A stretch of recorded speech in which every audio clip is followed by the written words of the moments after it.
So, a couple of things. We're going to try to keep it to 7:30. Anybody who needs to leave then or even before, this is very casual. I hope you don't leave before though, because Charlie and Jen Schultz have a lot to say and I'm very excited about it. This is like a workshop that could be all day put into 1 hour. So you might have more questions than answers after this. So we just want to kind of stir up some thoughts and new perspectives. And Charlie had a great idea today. The next one could be shoes and brews. You know? And we might out there. Yeah, we show might. Of hands. Anyone interested? Where we drink the brews out of shoes. Yeah, well, yeah, it's like the boot. You know. Yeah, exactly. So come on in. Hey, Kathy. So for me, I get the pleasure of just welcoming you. This is casual. If people are strolling in, Kathy, grab a seat, whatever, grab a mat, grab a ball. There's seats over there.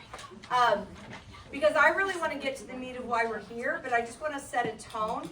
Nowhere, no how are we trying to shame people if they're in different shoes. Matter of fact, if those, from 7:30 to 8, we're having Q&A, or if you just want, maybe we check some shoes out or whatever, or anybody interested, if you want to know how to walk in high heels or stand in high heels to make yourself well by doing that. Obviously, just like eating, right?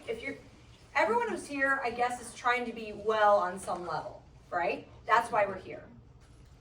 Just like we eat, try to eat well to make our machine work well. We don't put water in our gas tank, right? So we try to fuel ourselves with good food. But I and most of us would say we're big time foodies, which means 85% of the time I eat pretty clean, but 15% of the time I'm gonna have ice cream and Splits and Giggles, plug. No.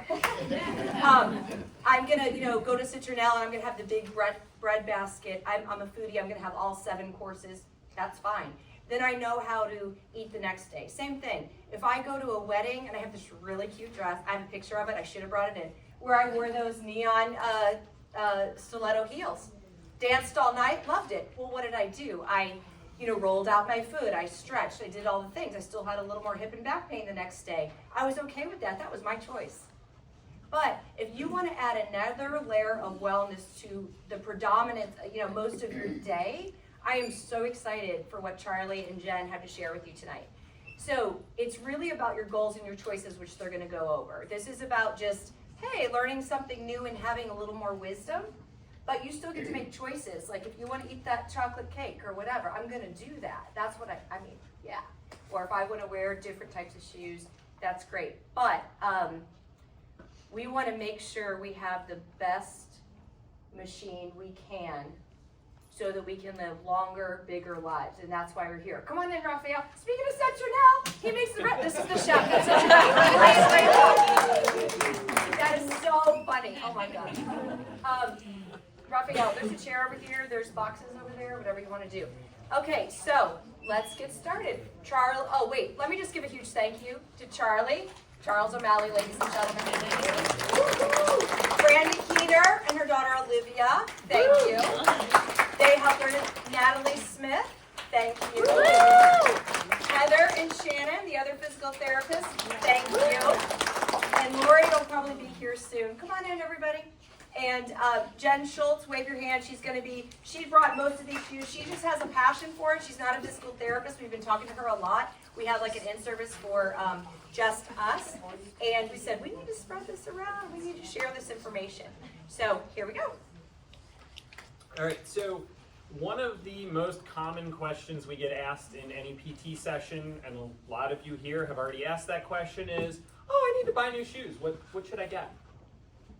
Well, that's kind of a loaded question, and the easy answer is, well, it depends, right? And that's what I want you guys to think about today, and hopefully that's the goal of this, is getting you thinking about what is that part that depends, right? What is the goal of what you're trying to do, right? So when we ask what is a good shoe, well, that can mean different things to different people, right? So, you could go to, a sporting goods store and get the best soccer cleat there is, to buy. It's $300. Well, it's not going to do you any good playing basketball, right? So, again, good is a relative term based on what you are trying to accomplish with the item you're putting on your foot. Does that make sense? right? So that's the overarching idea. So the second question is related to those goals is, do you want a stable shoe or a stable foot? Right, because those are two different things. The more stuff we put in a shoe, the more stable that shoe is going to be. However, that also means your foot's not going to have to work as hard. So that's where that question comes from. Do you want a stable shoe or a stable foot? And again, different people might have different answers. And that's okay. So just to kind of give a little background on what makes up a shoe, right? So, just grabbing the one in front of me here. So we have the upper. So when we talk about the upper, that's the part that kind of holds your foot in. And that can be made of different materials. Some of them are kind of stretchy, give you that sock-like feel. Some of them are a little looser. A dress shoe might be made of leather, things like that. So when we talk about the upper, that's this part here that kind of contains your foot. And that can have different kind of volume to it. So, like this shoe here, a little bit higher in the arch here comes through versus something like this where it's much lower here. So, sometimes people have like a really big bulky foot, like I do. So I do better in a shoe that's got a little more buildup to it. Some people have a little smaller foot, like my wife. They would do better in something like that. So, again, as we talk about what makes a good shoe, sometimes even just how is my foot built is going to determine what's going to be a good shoe for you. So then as we get into the bottom part of the shoe, we've got what's called the stack height. So stack height is basically the thickness of the foam or material in the sole. Okay, so the thicker the sole is, the higher that number is going to be. It's usually measured in millimeters. Then related to that is what's called heel drop. So heel drop is the difference in height from the heel to the forefoot. So if a shoe is a 0 drop, or basically the heel is the same as the forefoot, right? It's going to look the same, right? It's the same here. So that's a 0 versus something that's not 0. Right, so this would be an extreme example of that where it kind of creates this wedge, right? So the difference in heel height to forefoot height would be your heel drop, okay? So then related to that, we've got pliability or stiffness. So, this is a Vivo Barefoot, which is people who have kind of a little bit of a smaller, like narrower heel, narrower forefoot, lower volume do really well in these. Very pliable shoe, right? There's not a lot to it, right? So this would be on that stable foot side, right? You're working on getting a stable foot because it's not a stable shoe. So, that's going to be very pliable versus, let's see here. Yeah, so this would be like a medium one. So this is the Brooks Ghost, which is the most popular running shoe on the market. So it has the highest sales rate. So when you go to move this, okay, the toe moves, but that's it, right? So it's got a little bit of movement to it, but not a lot, okay? So that's moving more on kind of that stiff side versus, say, a Birkenstock where nothing moves, right? Very, very stable shoe. So again, that gives you kind of an idea of that pliability or that stiffness. So then we get into the toe box. So let's see. We'll use the Brooks Ghost again. So in the Brooks Ghost, we can see it kind of tapers in, right? It's got a pretty narrow toe box, right? It tapers in. Okay, so that is going to kind of close in that forefoot and kind of hold that forefoot together, right? So the shoe is kind of holding your foot together. Versus something like this, where yeah, you have a little bit of a taper, but it's much wider. It's got a lot of room to move. So your toes can kind of splay out in that and open up. So again, that's allowing your foot to work a little bit more. So people who have, say, like bunions, right? So bunions where those toes are kind of crunching up together, maybe one's covering over the other. Something like this is going to allow that to open up a little bit more. Versus a narrower shoe where you're going to be crunching them together and kind of keeping that bunion kind of locked down a little bit. All right, and then support. So a lot of times we'll see terminology like stability control or neutral, things like that. Basically what that means is inside the shoe, usually in this arch area on the inner part of the shoe, how much buildup is there to support that arch? And so something like the Brooks Ghost is considered a neutral shoe, meaning there's not a lot. So that's what neutral means. It just kind of contours to like a normal foot shape. Certainly when we get into the minimalist realm, there's nothing. Like it's less than neutral, like there's just nothing. But then when you get into, let's see here, yeah, like the topos here, that's gonna have, and you know, you can almost kind of see it's kind of dished in here a little bit. So that's gonna give a lot more control. And the idea behind it is if I kind of lift up here, I can't roll in at the ankle. Okay, and so the idea is to control the foot motion and limit the ability to roll in. And again, depending on what your goal is, that might be helpful, it might not be helpful. So these are components when we're looking at a shoe. Now, when I'm making recommendations for someone who, say, is used to something like this, you know, I'm used to a lot of cushioning and a narrow toe box and a lot of support, but they want to move in that kind of less supported range, we might take one of those components or two of those components and say, okay, well, what are the two easiest to change, right? Maybe we widen the toe box, but we keep the support, right? And we wear that for 6 months or so, and then we take away that support, right? And so it can be a gradual process if someone's interested in moving away from that. Or you might say, hey, you know what, I really like that one component. I don't want you to mess with my support, but I want a wider toe box, or I want to get closer to the ground. Okay, well, we'll figure that out. And so different shoes accomplish that in different ways. And so that's why I can't say, oh, here's the one shoe for everyone. Otherwise, this would be a 2-minute talk and you'd all be done with it. So that's why I gave you guys the little cheat sheet there, is so the terminology of all the components I just went over is on there, you know, little guide there. So you can look at the shoes that you have right now, and, you know, or you take it home and you do it at home and you say, okay, well, you know, I've got my, you know, gray walking shoes. Well, they've got, you know, they kind of look like a wedge. Okay, so they've got a high stack height. And, oh, you know, and so you can write down on there what components or how that shoe is put together. Then you can use the description at the bottom to say, well, is there something I want to change? And if I want to change, what do I want to change and which component am I looking to start with? From there, then we can start seeing, well, what shoes accomplish that goal? So that's kind of why I gave that little cheat sheet there, is just to get you guys thinking about what do I want to change, if anything, and then we can have the conversation of how do I go about it.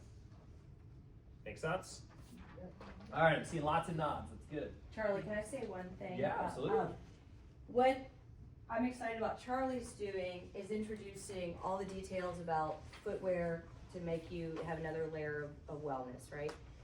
What I forgot to mention was what we try to do is what's actually dysfunctional in your foot and ankle and up the chain first.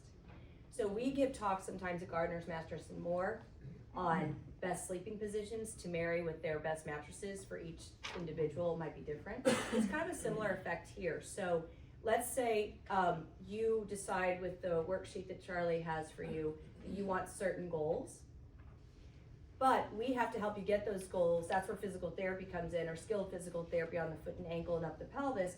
Does your ankle even move that way so that you actually can, you know, splay your toes and have the efficient weight acceptance with the actual, you know, arch being able to splay out, things like that. So let's say you had the perfect shoe. Well, that's a good start. And let's say we mobilized your foot and we had it perfect. We have the weight acceptance perfect. That's a great start. But when you marry both of them, that's really where the wellness can be amplified. Mm-hmm. Yep. Okay, and that kind of fits perfectly where I'm going next is kind of a shoe is only as good as the foot it's in, right? So, you know, exactly to Dawn's point, we could say, oh, this is the perfect shoe that's going to accomplish all your goals, but if your ankle doesn't move or you don't, you know, have the you've got so much tightness in your calf that you can't get your heel to the ground in a relatively flat shoe, well, that's a problem, right? That shoe's not going to help you. That's not a good shoe anymore, right? So it's fitting those two things together, because especially someone who, say, you know, they're 9 to 5, they're in high heels, right? They've got to do that all day. Well, guess what? They're going to have a lot of tightness in their calves. So dropping them into, you know, something like this where it's really low, that's going to be a challenge. Like it just is. So, you know, there's work that needs to be done to kind of undo some of those things.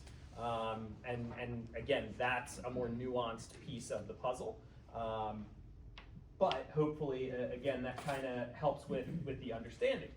So when we look at basically almost like a little screen, right? And if anyone wants to do this, feel free to move around a little bit. So I kind of put together a 5-part screen looking at some of these things. My goal is to make a video and put it on YouTube so you can kind of run through it. But basically, you know, even just in your head, think about this. Can you stand on one leg for 20 seconds? Yeah, okay, Dawn's volunteering to come up and do it. Great. Does that help you? Yeah, let's do it.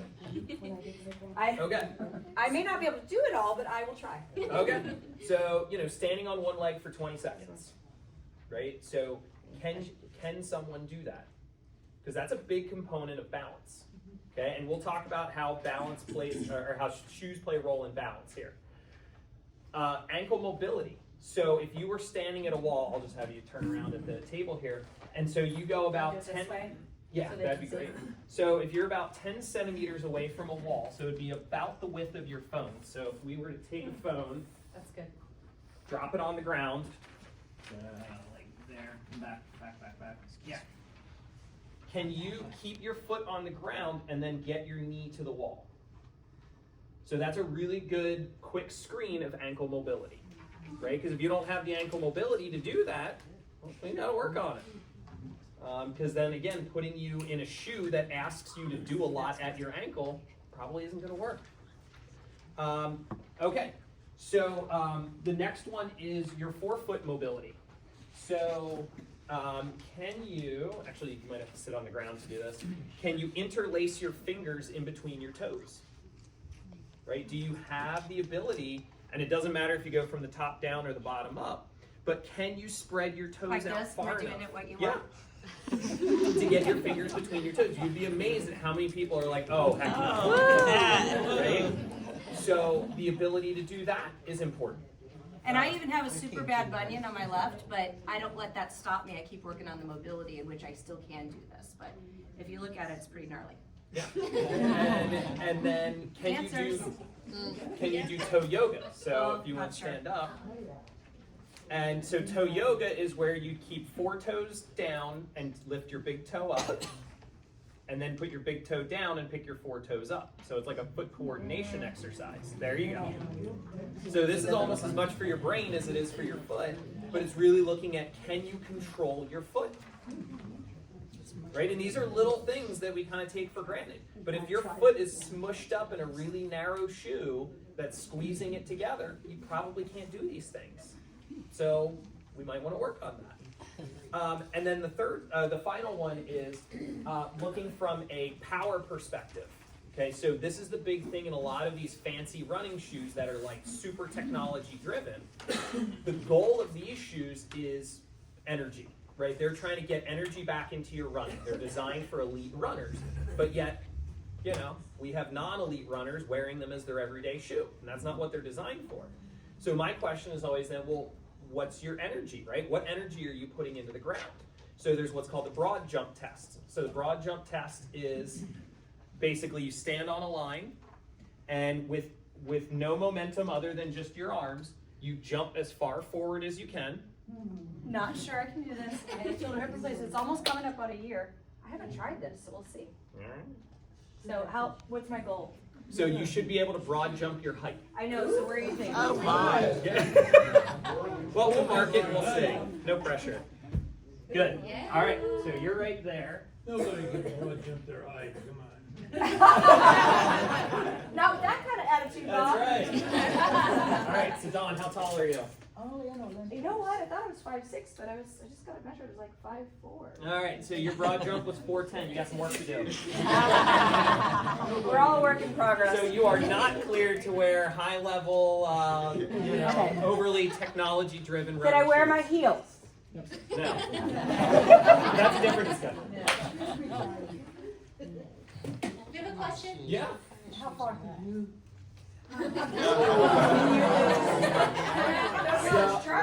Yeah, right. So I'm trying to think. Yeah, no. Last time I did this, because I did this with my kids, not that long ago actually, because I'm a PT, so I'm a dork. I think it was like 6 feet, and I'm 5'9" on a good day. So yes. Yeah, Charlie. Warm up first as a good PT Nah, would do. I was working all day. Whoa! Whoa! There you go. I don't know what that was. But that's the idea, is you should be able to broad jump your height. Is the idea. So, basically, if people can't meet those criteria, why are we putting you in a shoe that's designed for an elite runner? That's always my question, right? If the foot's not there, why are we doing that? So then we have to figure out, what do we need to improve? And so we look at those components. You might be able to do 3 out of 5 of them. Okay, well, let's look at those other 2 and see what we can figure out. So that's the idea with that screen. So when I get that kind of put together, I can always send it out and you can play around with it at home and see where you're at. But that's the kind of stuff I want you guys thinking about is, the shoe that I'm wearing, have I earned the right to wear it? So when you say elite running shoes, are you talking like Hokas or? Yeah, like a Hoka, a Brooks, any of those kind of really technology-driven shoes. I mean, like an extreme example would be like they're selling the carbon-plated running shoes now, right? That you're seeing anyone who's familiar with marathon running. Marathon records are just falling, just absolutely falling since they introduced carbon plates in the bottom of these shoes. Why? Because you get better energy transfer. It improves the efficiency of running by percentage points. And so when we're talking about, world records and seconds and milliseconds and things like that, it adds up over the course of 26 miles. So again, these are elite runners who their full-time job is to take care of their body, take care of their feet, do all the right things. So they're going to maximize the benefit out of all this technology. Are we all doing those things? I know I'm not, right? So, so my goals are going to be different than theirs. So that's what I mean when I'm kind of talking about some of that stuff. But it's good marketing, right? Oh, don't you want to wear the same shoes that the marathon world record was broken in? Of course, right? That's cool. But is that shoe going to actually do something for you? Maybe more between your ears than between your toes. Okay, so then when we talk about, okay, well, what is the best shoe for you, right? Well, it's the one that helps you achieve your goal. What's your goal? So a couple of the goals that I've come across with my patients, the biggest one is balance. People feel like their balance is a problem. Oh, I can't stand on one foot the way I used to, things like that. When I'm on the sidewalks in Lancaster, which are lovely, right? It's challenging. So what can we do with the shoe to improve balance? Well, if your goal is to have better balance, we got to get you closer to the ground. Okay, so what we know from research is anything more than 4 millimeters, right? And let's see here, this shoe is 5 millimeters, right? So technically this is over the limit. But anything more than 4 millimeters negatively impacts your balance. It's not a lot. Yeah, the thickness of the sole. right? The thickness of the sole, and you guys can come up here and feel these. So actually here, this is about 4 millimeters. So anything more than that is gonna have a negative impact on your balance, meaning it increases your risk of falls. You're gonna get to that. Again, it depends what your goal is. So, now, that doesn't mean we have to, Quick yes? question, is that based on the fact of the height or the aspect of the give that it creates? Both. That's a great question. So it's both. So if we take something, let's see here, let me find a good example. Yeah, I'll just use the Brooks Ghost again. So, you know, if we take you and put a whole bunch of foam between your foot and the ground, 2 things are going to change. Number 1, you're going to get less sensation of the ground underneath your feet, right? It's like anyone who's been here and has stood on the blue foam pad, it's harder to balance on the blue foam pad. Well, what is this? This is a gray foam pad, right? That's it. It's harder to stand on all that cushioning because you're getting less input from the ground, right? You can't feel the ground. So that's number 1. The second thing is, we put that foam between you and your foot and the ground. What can you do? You can sink into it. You can move. It moves under your foot as it also moves relative to the ground. So you might be getting different information from your foot in the foam and your foot interacting with the ground, right? So your brain can get conflicting information. And so that can be a problem as far as correcting your balance, right? If your foot is telling your brain, hey, I'm rolling in, but the foam underneath your shoe is telling a different story, you're gonna have the wrong balance correction, right? So yes, that's why it's both. It's the kind of distance from the ground, but also the ability for you to kind of move in the foam. Now, why do we see these big, thick, chunky shoes? Well, it's like walking on a cloud, right? It's so comfy, right? Well, yeah, it is. It's super comfy. It is. It's putting a pillow under your foot. However, what the research actually says is the more cushioning we put between your foot and the ground, you actually hit the ground harder. And it comes back to that sensory piece. If I can't feel the ground, I'm just going to land hard, either A, to try to feel the ground, or B, because I can't tell how hard I'm hitting it. Right? So it actually does the reverse. It increases your impact force on the ground, even though I've got all this nice cushioning underneath me. Now, you get into something like this, right? Oh, I'm feeling every step, right? And I just had a patient yesterday. He comes in, he goes, oh, I bought a pair of those Zeros. I hate them. I go, why? He goes, well, every time I step, all I hear is thud, thud. And I'm like, that's awesome. That's what we want. Like, now you know how hard you were hitting the ground. He's like, oh, I didn't think of it that way. I'm like, yeah, so soften that step. Control that step. Right? That's the hard part for him, is then controlling it. But now he's getting that feedback that he wasn't getting with his, he had what are called on clouds, which are the ones with like the little circles in the bottom, and they're like the real big chunky ones, and he just couldn't feel it. So he just kept going. So that's where that cushioning comes into play. All right? Charlie, I have a question about Yeah. that. So, kind of a comment and a question. So I think what you're saying is if someone has a shoe in which you can feel the ground, and for your example of the client that came in yesterday, really all you're dealing with is his lack of control. Once you have that, then it's set, instead of then trying to incorporate a shoe on top of that. Would that be Yeah, right? you could do it either way. Yeah, like, you know, you could either say, I want him to have that feedback so he knows what he's doing wrong, or you identify the problem, work on the problem, and then change the shoe. And then all of a sudden he's like, I love these Zeros, right? So yeah, you could go either way. And that's where, you know, a lot of the, kind of when you see like, so one of the raffle items we have is called Whole Body Barefoot, and it's a book by Katie Bowman, and her whole thing is like, just get barefoot, get in these shoes, like, you'll figure it out. And that is one school of thought, and for a lot of people that does work. Some people need more of that gradual process. And again, that's the nuance of this, is figuring out which way is gonna work best for people. Okay, so that's the big thing with balance. Anyone whose goal is better balance, we gotta get you closer to the ground, okay?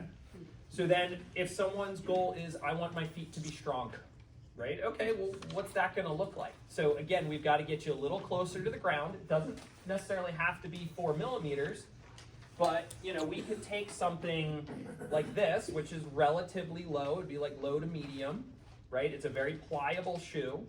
It's actually a trail shoe, so you can see the grips here.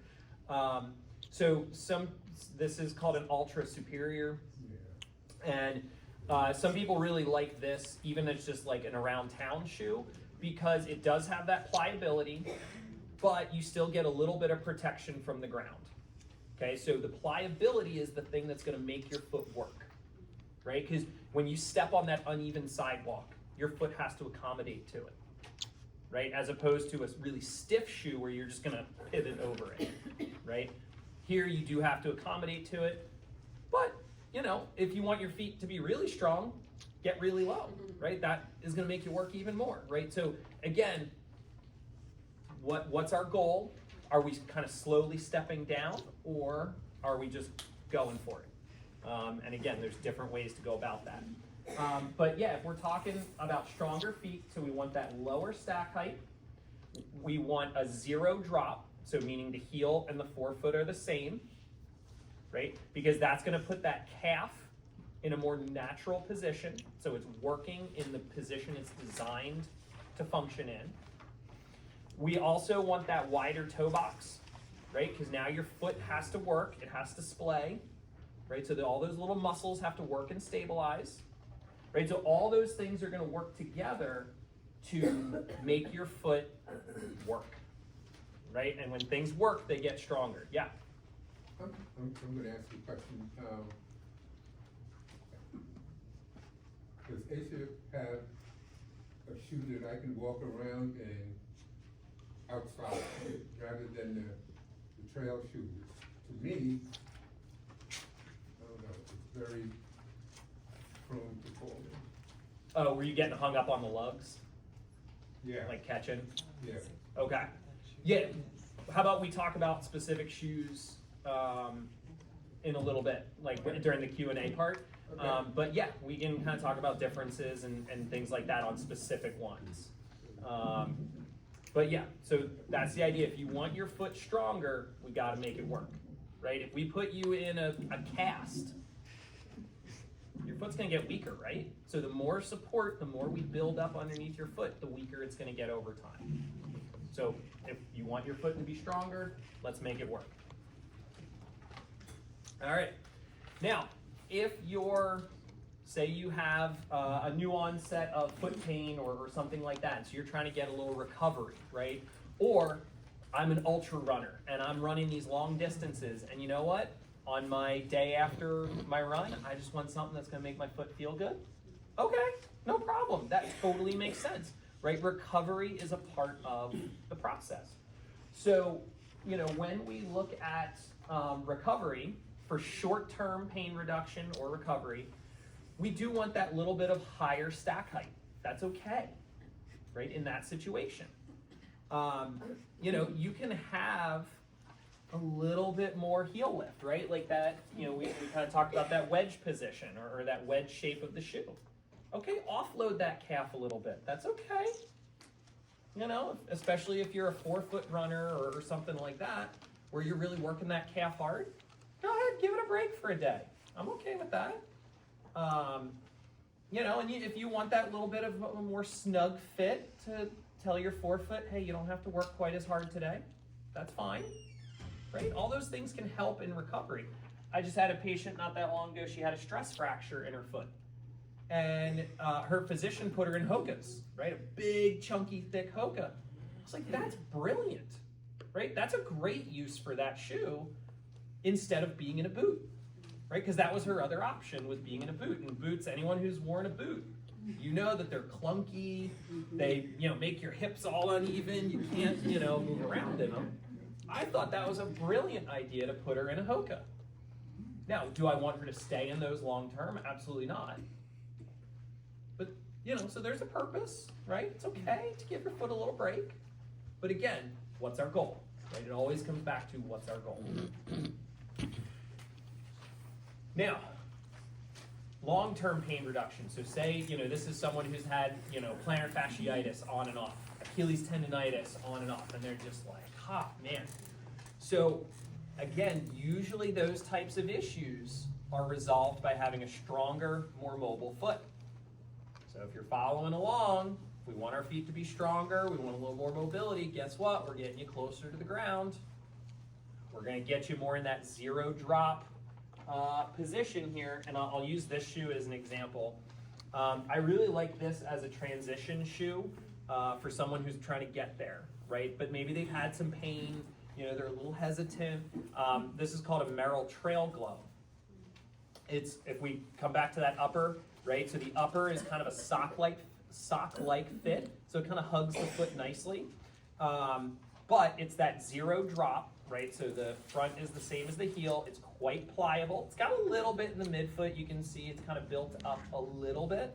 But for the most part, you're going to have a lot of that pliability. So it's going to make your foot work a little bit. However, it kind of hugs you at the same time. So I really like this as one of those kind of long-term shoes of like someone who's a little hesitant or has had some foot issues in the past. What's that toe box look like? It's a little on the narrow side. Again, it kind of hugs the foot a little bit.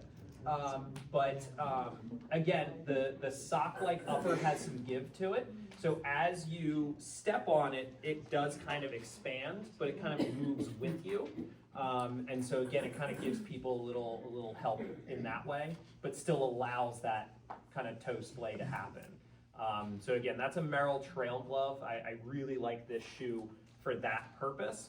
And again, each person's a little bit different. Like I would not wear one of these well because my foot's really wide. But my wife, these are hers. She's got a narrow heel and a little bit narrower of a forefoot. She wears these all the time. They're technically a trail shoe, but this is like she's mad that I have these tonight. So that's a really nice shoe. But the idea is, again, we want to get you a little lower to the ground. We want that foot to move more. We want that ankle to move more because a lot of these issues are driven by ankle and foot mobility and strength limitations. And we're not even getting into the hip, but a lot of times the hip drives that stuff too. But I'm not looking to keep you here for another 2 hours. No. Okay, and then when we look at performance, right? So performance can mean a lot of different things. Are you, a pickleball player? Are you a basketball player? Are you running? Okay, that's more for the Q&A. We can get into some nitty-gritty there. But again, that shoe has got to meet your goals. So the biggest one I see recently is pickleball players, and they feel like they're falling all over the court. Guess what? I scoot them over to that balance section. Right? Okay, let's look at your balance. What are you wearing to play pickleball, right? It's a lot of forward, backward, side to side motion. We need something that gets you a little closer to the ground. Now, we do want it where it's kind of hugging the foot a little bit more. Trying to think of a good example here. I don't know that I have one. No, so the shoe that I really like is, and I'm actually mad, they just changed it. I don't like the new version, but the Ultra Solstice is, actually Heather, where are you? Heather's got a pair of shoes on from Zero. They're called the Heather Forza. Lindsley, everybody. And they have kind of a sock-like upper. So again, you get that snugness. And so for a lot of that lateral movement, they're going to hug you nicely, and they're not going to feel sloppy. So something like this for a lot of agility work is going to feel sloppy, right? But Ultra, thank you, Heather. You're welcome. So Ultra Solstice was a shoe that I really, really liked for a long time for pickleball, but they just made a new version and they totally butchered it. So it's like super stiff now and doesn't move well. So that's kind of what you want for, say, pickleball is let's get you a little closer to the ground, let's give you something that's grippy so you can plant and move, but we want a little bit of snugness so you can change directions, in that regard. Again, if we're running and things like that, we can talk about specifics there, but that's kind of the idea is we want the shoe to match what you're trying to do performance-wise. All right, now, anyone who's had me as a PT knows I hate flip-flops. Okay, so just right off the bat, we'll do the flip-flop talk.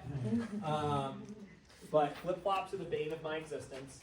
The problem with flip-flops is because there's nothing back here, the only way you can hold it on your foot is to toe grip, right? So your toes are clenching with every step. That's not how we walk, right? When we walk, our toes should open up and roll through with each step. So it kills me when people come in with plantar fasciitis and they're coming in the summer in their flip-flops and I'm like, all you're doing is tightening up your foot. Like, what are we doing, right? So is that the true with every shoe that doesn't have anything, like any sort of heel? Great question, we'll get there. Sorry. No, it's awesome. So, but the flip-flop is the one that, and slides will do that too. But yeah, so these just, trash. Unless you're walking from your beach house to the beach. Even then, he's got an answer for that. No. Okay, so now, what would be an alternative, right? I don't want a heel strap. Well, they have kind of more the front of the ankle strap. So these work and allow your foot to relax a little bit. You're still going to toe grip a little bit, but it's better than a flip-flop, or less terrible than a flip-flop. Okay, so something like this, I can sleep at night, it's fine, but, that would be an alternative if you don't like the heel strap. However, heel strap for the win every time. Okay, so when we have a heel strap, that's going to allow that foot to roll through and do what it's supposed to do. Okay, so again, we're getting into balance, right? So I'm walking on the sand and things like that. It's hard to do. Get yourself a heel strap.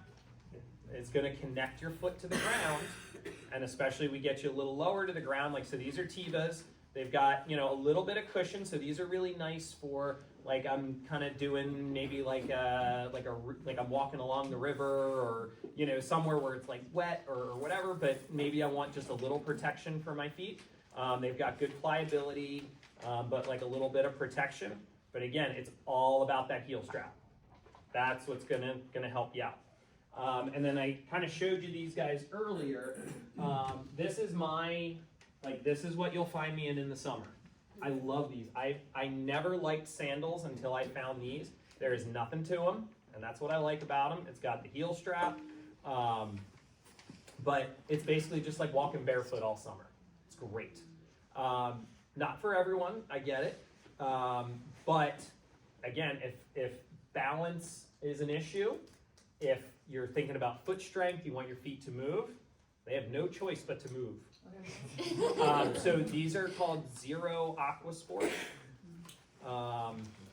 And they have a couple varieties of these. They have ones with more of a strap as opposed to the strings and different designs. But the basic idea is we're just strapping a little piece of plastic to the bottom of your foot. And that's it. No frills. Okay. So that's sandals. Now the other thing I always get asked about is Crocs. What is the deal with Crocs? My kids live in their Crocs, and I am totally fine with it. Right? If it's in four-wheel drive, right? Four-wheel drive is fine. No, right? So again, it's not terrible. It's kind of like those pink sandals there. You know, you've got a little bit of catch at the front there, but you're definitely better off with the strap down. But like, let's take a look at these, right? Like, they've got some good pliability.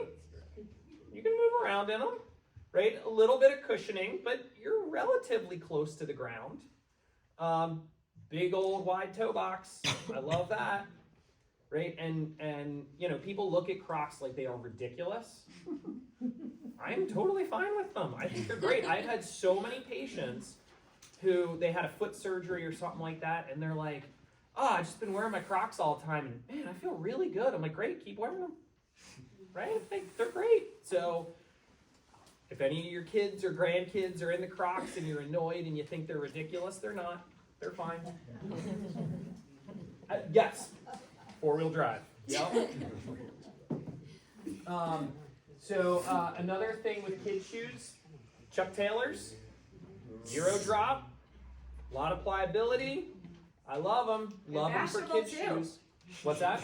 And fashionable too, right? So they're that nice blend of kids think they're cool, and you know, and they accomplish a lot from letting kids' feet move.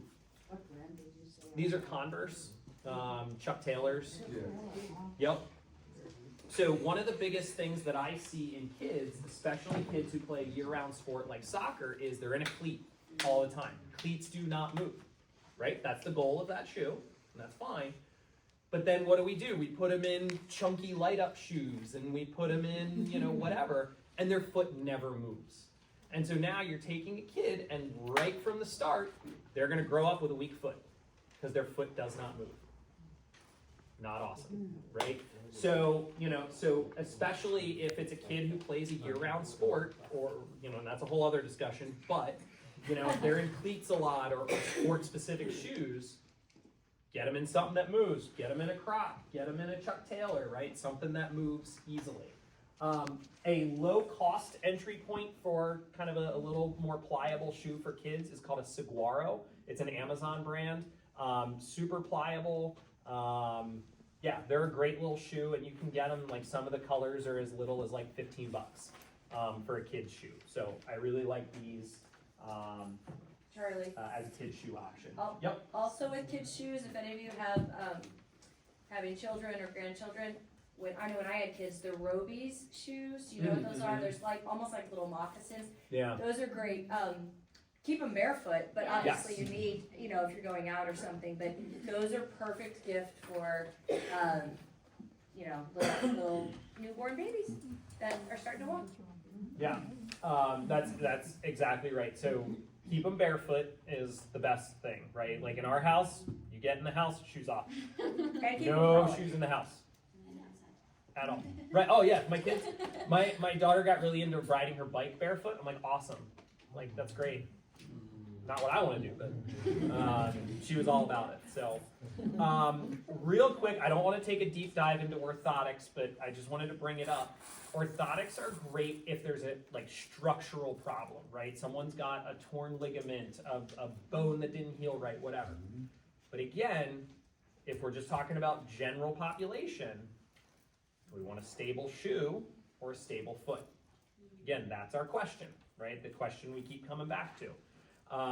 And you know, when we look at some of the evidence around it, so if we're looking at short-term pain reduction, orthotics can help with that. Someone's got like a really bad plantar fasciitis, we offload those tissues, it'll feel better, right? But there's no evidence to say it's going to help long-term.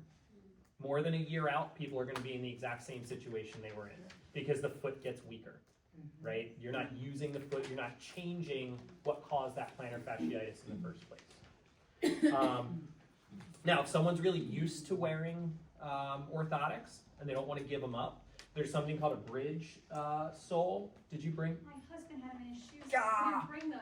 Okay. I'm wearing them. No worries. So he's using it, it's great. So a bridge insole is basically an orthotic that's designed to break down over time. So you start with support in your whatever shoe you are wearing, but then over time, it's going to give you less and less support. It's just going to break down. So then by the time it breaks down fully, you know, you're in a good place and you don't need that support. So it allows you to kind of get acclimated over time. But the big thing, and Dawn already touched on this, get barefoot. Get your feet on the ground. It's good. It's good. We get that sensory input. We get to feel the ground, especially uneven ground. Right? That's what our foot's designed to do, is to accommodate to uneven surfaces. So we've got all the little bones and joints in there. Let them move. Right? Let them breathe.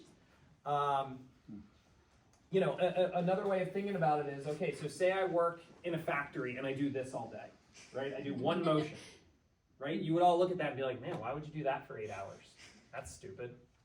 Well, guess what? If I'm in a motion control shoe on flat ground that only lets my foot move one way, I'm doing the same thing at my foot. My foot is getting one movement.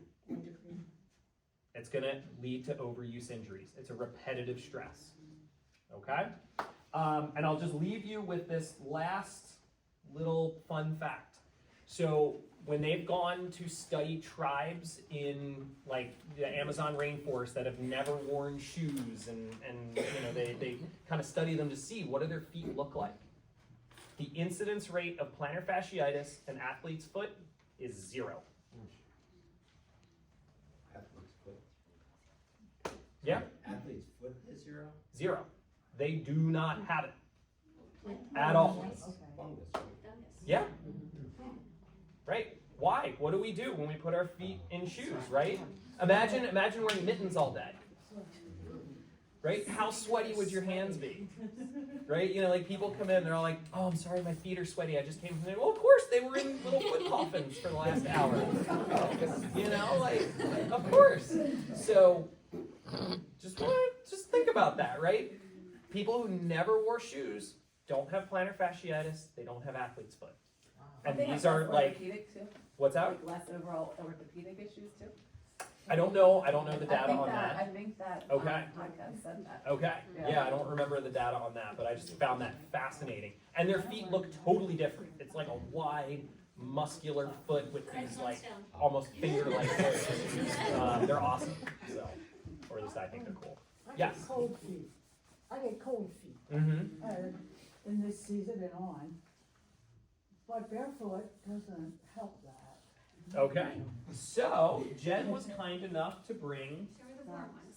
I was gonna say, get the wool ones. which ones are the wool ones? The new cashmere. Oh, these ones.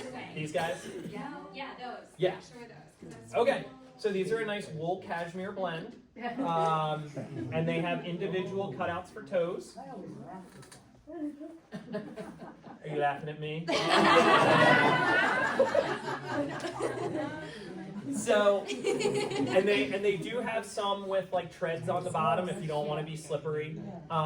Jen, you can talk to people during the Q&A about the sensory ones. There's also ones that give sensory input to the bottom of your feet. They have almost like little bumps on the inside. They're textured. So especially people with like neuropathy and things like that can sometimes benefit from that sensory input. But yeah, you can get warm toe socks, so it's like you're barefoot, but yet your piggies don't get cold. Why do you have to have gloves for your toes? Okay, that's great. Without the gloves, is it? So it's still okay. However, depending on how snug that sock is, it might squeeze your toes together a little bit. Right? So then you're getting that kind of squished toe position. The wider your foot is, the more contact you're going to have with the ground, the better balance you're going to have, the more sensory input you're going to have. The other thing is, by having the individual toes, I've got 2 layers of fabric between each toe. Right? So that whatever that width is of the fabric is kind of pushing my toes apart a little bit. So I get that extra space in there.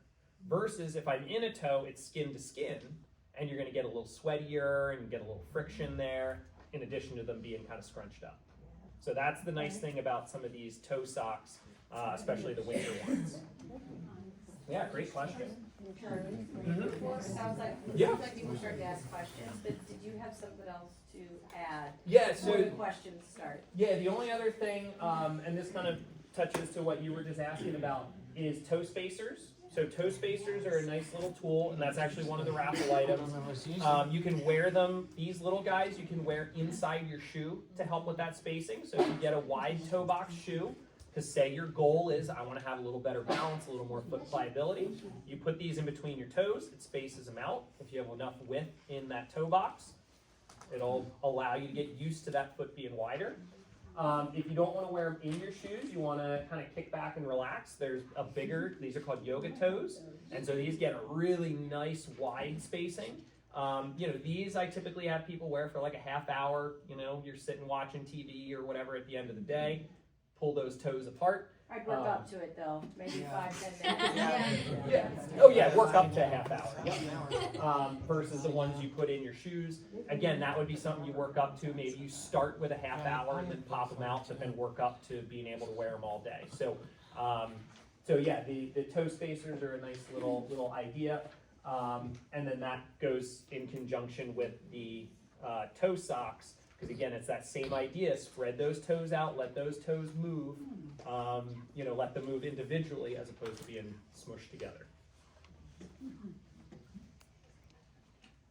All right, so that is what I want you guys to think about, right? I know it's not direct answers of please buy this, but now you've got some things to think about, right? What are your goals? And that's what I want to leave you with here tonight. If you have specific questions, please let me know. But what are your goals? Let's give a hand for Charlie, guys.